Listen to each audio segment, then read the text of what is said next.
एक तो ये ज्यादा हाइप क्रिएट हो रखा है कि पता नहीं कितना मुश्किल होगा एग्जाम।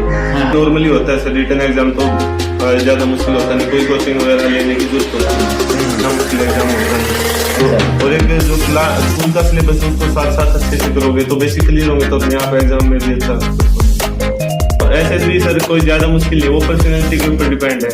एक तो ये पता ही नहीं, समझ में नहीं आता बच्चों को कि चाहते क्या एसएसबी वाले। स्टार्टिंग में ये बच्चे अब मैंने देखा कि 10th 9th से ही लगे हुए हैं किताबों के पीछे। किताबी कीड़ा बनने का फायदा नहीं है सर।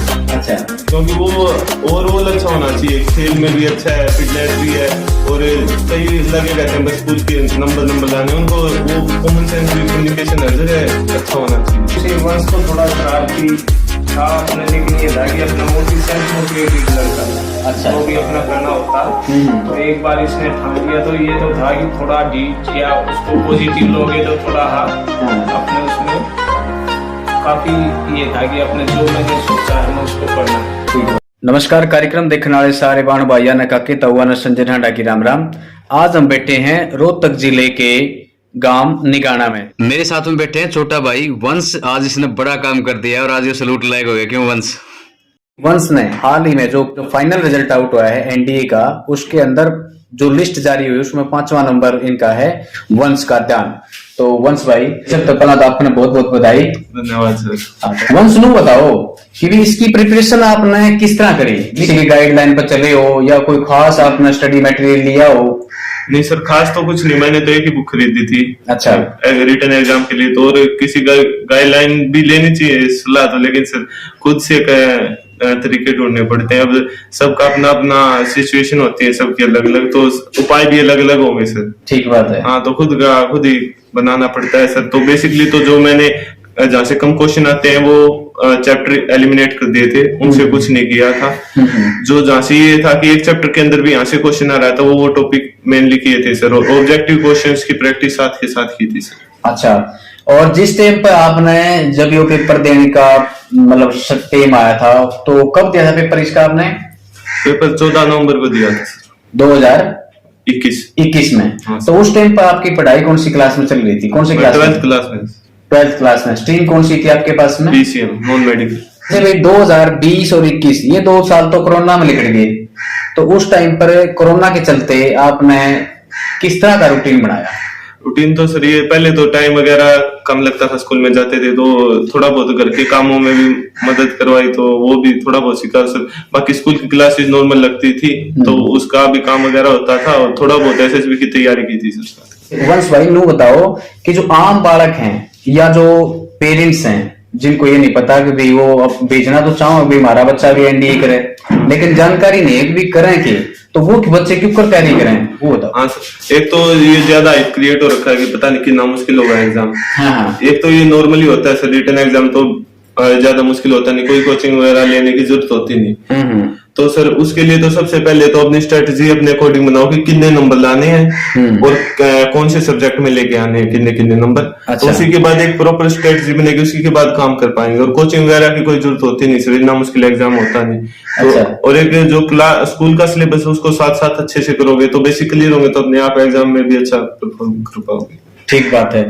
मतलब आपका कहने का मतलब ये है कि भी जो हम पढ़ रहे हैं यानी कि 9 से 12 तक की बात करें, यस वो मेन है, यानी वही रीड है इसमें। हाँ, कह सकते हैं आप। बिल्कुल सर, यही है। हाँ, सिलेबस तो वही आना है सर, घूम फिर के। यहाँ पे ये है कि सब्जेक्टिव में आ जाता है, बोर्ड के एग्जाम लगा लो, वहाँ पे ये है कि एमसीक्यू टाइप आ जाता है, वरना सिलेबस तो सेम ही है। अच्छा, जब ये आपका रिटन एग्जाम हुआ तो उसके लिए आपने कोई कोचिंग ली? नहीं, रिटन एग्जाम के लिए कोई कोचिंग नहीं ली थी सर। ये था कि जैसे कुछ पार्ट्स समझ में नहीं आता था तो यूट्यूब वगैरह से देख लेता था, बाकी तो कोई खास नहीं। अच्छा, रिटन एग्जाम में कैसे प्रोसेस रहती है?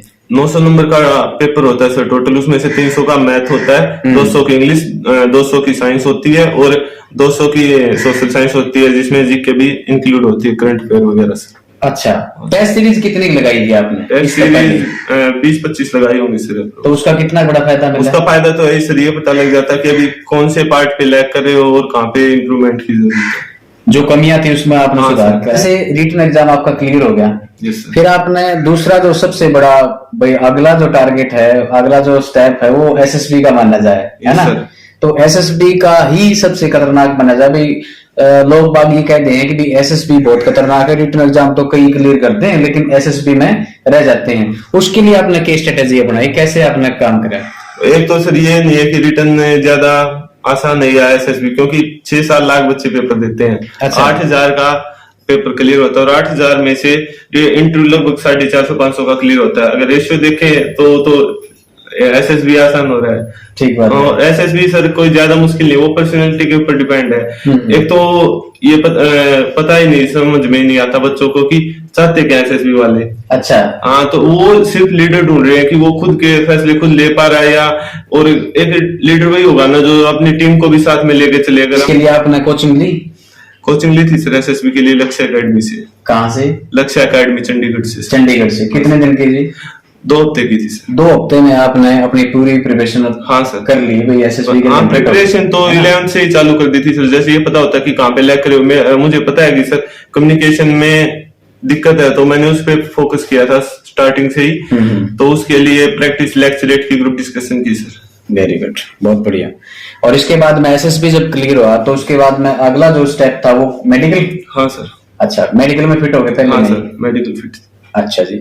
और मेडिकल फिट होने के बाद में यो जो इंतजार आपने करना पड़ा, क्यों तो उम्मीद थी पूरी भी सिलेक्शन हो जाएगा? हाँ सर, सिलेक्शन का तो था ही। और इतनी भी उम्मीद थी कि आप 5वें नंबर पे आ जाओगे? हाँ भैया, टॉप 10 का तो था सर। बहुत बहुत बधाई।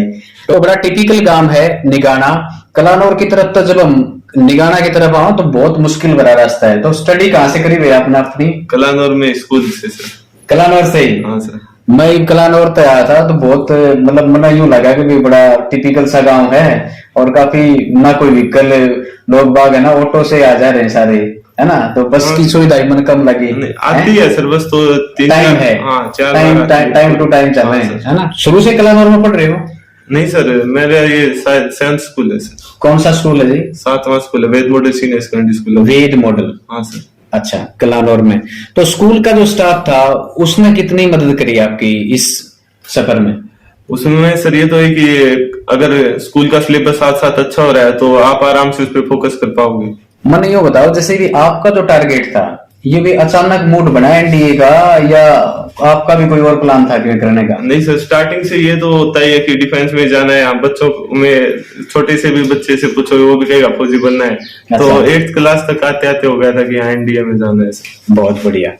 तो घर में जो परिस्थितियां रही, हाँ, जैसे आपके फादर पता कर चला है कि खेती बाड़ी से अपने संबंध रखे हैं, अभी खेती बाड़ी में जुटे रहे हैं, और माँ है वो भी अपने घर बार का खेत का काम जो ना संभाला है। Yes. तो सब तक बढ़िया जो सपोर्ट आपकी मिली, हम कह सकते हैं, वो किसकी रही परिवार में? मेरे चाचा की तरफ से बहुत ज्यादा सपोर्ट हुई सर। हाँ, चाचा प्रदीप जी जो बैठे हैं। हाँ सर, एयरफोर्स में सार्जेंट है वो। बहुत बढ़िया। देखो इन्होंने आपको बहुत अच्छे तरीके से गाइड करा, आप मान रहे हैं। हाँ। तो ये एक बहुत बड़ी सराहनीय काम है आपका। तो नहीं जो पौध हैं जो सपने देखने लग रहे हैं, तो उनको क्या संदेश देना चाहोगे एनडीए में जाने को? जो स्टार्टिंग में ये बच्चे, अब मैंने देखा कि 10th 9th से ही लगे हुए हैं किताबों के पीछे। किताबी कीड़ा बनने का फायदा नहीं है सर। अच्छा। क्योंकि वो ओवरऑल अच्छा होना चाहिए, खेल में भी अच्छा है, फिटनेस भी है, और कई लगे रहते हैं बस स्कूल के नंबर लाने। उनको वो कॉमन सेंस भी, कम्युनिकेशन हर जगह अच्छा होना चाहिए सर। अच्छा। और जो जैसे अखबार वगैरह पढ़े, टीवी डिबेट वगैरह देखें, तो करंट अफेयर का भी साथ साथ उसी से। अब कई करते हैं कि एग्जाम के लिए स्पेशल तैयारी, अगर रेगुलरली न्यूज़पेपर वगैरह पढ़ोगे तो उसकी तैयारी की जरूरत नहीं पड़ेगी सर। ठीक है, मतलब न्यूज़पेपर से काफी मदद मिली आपको? बहुत बढ़िया। न्यूज़पेपर कितने साल से पढ़ रहे हो सर?